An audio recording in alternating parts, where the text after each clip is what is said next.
Hi, I'm Priscilla Gali. I'm a final year communications media marketing student at St Mary's University, and I'm Vice President of the UK Media Society. I also live in Twickenham.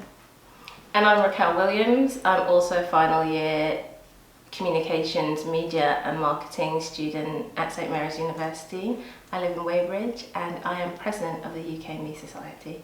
The UK Media Society, it's a society where our aim is to create a safe space for students to have kind of discussions about race and to ask questions, but it's also about building bridges and diversity and inclusivity. The UK Media Society was set up with the idea that any student from any racial or cultural background or religious background is welcome. Our history, our exhibition, it's really an opportunity to celebrate the black artists that we have at the university, and not just the black artists.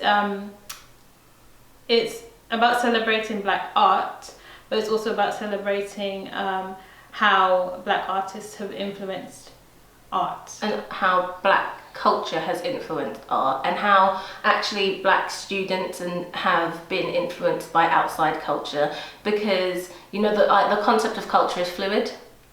And the idea behind me being from a South American Caribbean background, that I should only have one view of the world and one artistic interpretation of the world, is so wrong. Living in a culture and a society that is very cosmopolitan, my expression of my identity has been influenced by so many things, and I think we've got a few great pieces that really reflect how intercultural our history is.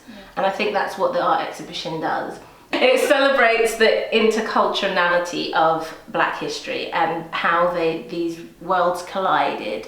And we've collided, we all know about the negative collisions that happen, but this celebrates the beauty behind it. So we've got work by a Somali artist that painted Prague when she was talking about her aspects of it.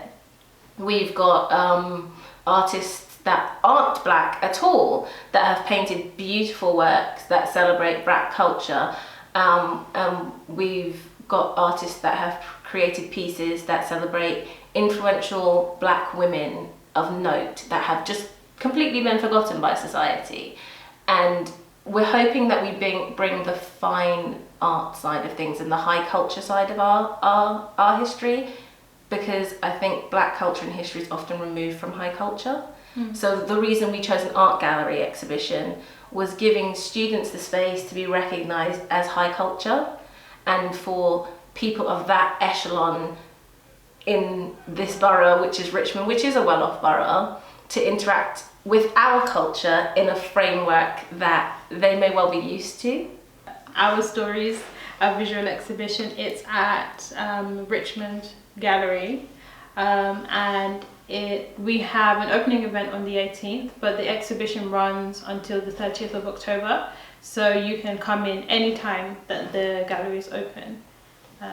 I should say that the opening event is definitely worthwhile. We're having a silent auction, so if you come, you'll be able to potentially invest in some art that encourages a future painter or photographer, and you'll take home a bit of black history yourself. Our Stories Poetry Night, which is running on the 15th of October, doors open at 6:30 for that event, is a spoken word event.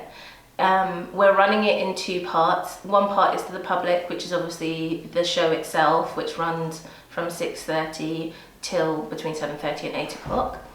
And the first part of the day is a workshop for the students in our university. And we wanted to give our students a voice and a stage, a real stage, to celebrate not what the media has told the world our history is, because if you Google it, you'll often be faced with Martin Luther King and Nelson Mandela, and we are so grateful for these men and these women that have led us in those struggles. But we're not just a bunch of people who struggled our whole lives or every generation. It's not just Black Lives Matter. Black Lives Matter was an important movement and a notable point in history. But if that's all you see is rioters and protesters and slaves, then all you think we are is rioters, protesters and slaves. But actually our history is so oral. So much of our history is oral. It's the stories that we share with our grandparents, the lost traditional stories that if you come from villages in Africa aren't taught to schools here. It's the kings and the queens from the Axian Empire and, you know, Timbuktu and Kush and all of these great places. We have kings and queens, it's not just Henry VIII, you know. Our children are also descended from royalty.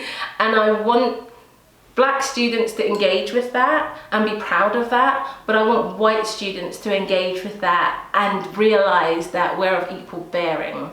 And we hope that what we get is a really powerful, impactful evening where we celebrate the stories that aren't told and we celebrate our personal history as well.